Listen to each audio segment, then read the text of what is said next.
Hi all welcome to the Python series of day 2. Day 2లో మనం data types అంటే ఏంటో చూద్దాం. Data types defines the kind of a value a variable can store. అంటే డేటా టైప్స్లో ఏ టైప్ ఆఫ్ వేరియబుల్ని స్టోర్ చేస్తుందో అది చెప్తుంది.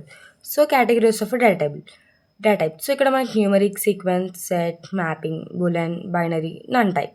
సో ఇలా 7 టైప్స్ ఆఫ్ కేటగిరీస్ ఉన్నాయి. సో ఫస్ట్ న్యూమరిక్లో ఇంట్, ఫ్లోట్, కాంప్లెక్స్ గురించి చెప్తుంది. సీక్వెన్సీలో స్టిర్, లిస్ట్, ట్యూపుల్, రేంజ్ గురించి చెప్తుంది. సెట్లో set, frozen and set.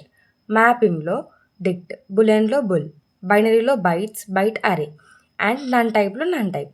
So ఇక్కడ ఎగ్జాంపుల్ చూద్దాం. x=10 ప్రింట్ టైప్ ఎక్స్ అన్నాం. అంటే ఇప్పుడు మనకి ఏంటంటే ఎక్స్ అనేది ఏ టైపో అనేది మనకి అవుట్పుట్లో చెప్తుంది. సో ఇక్కడ మనకి ఇంట్ అనేది ఇచ్చారు, అంటే 10 అనేది ఇంటిజరే కదా. సో ఇక్కడ ప్రైస్ ప్రైస్ 299.99 ఉంది. ప్రింట్ టైప్ ప్రైస్ అంటే అవుట్పుట్లో మనకి అసలు ఇది ఏ టైపో ప్రింట్ అవుతుంది. సో ఇక్కడ చూడండి క్లాస్ ఫ్లోట్ అని ప్రింట్ అయింది, అంటే ఇది ఫ్లోట్ టైప్ అనమాట. సో డే 3లో మనం నెక్స్ట్ ఒక్కొక్క డేటా టైప్ గురించి మనం ఇంకా డీప్గా తెలుసుకుందాం, ఇంకా ప్రాబ్లమ్స్ కూడా సాల్వ్ చేద్దాం. And then stay tuned. Thank you for watching.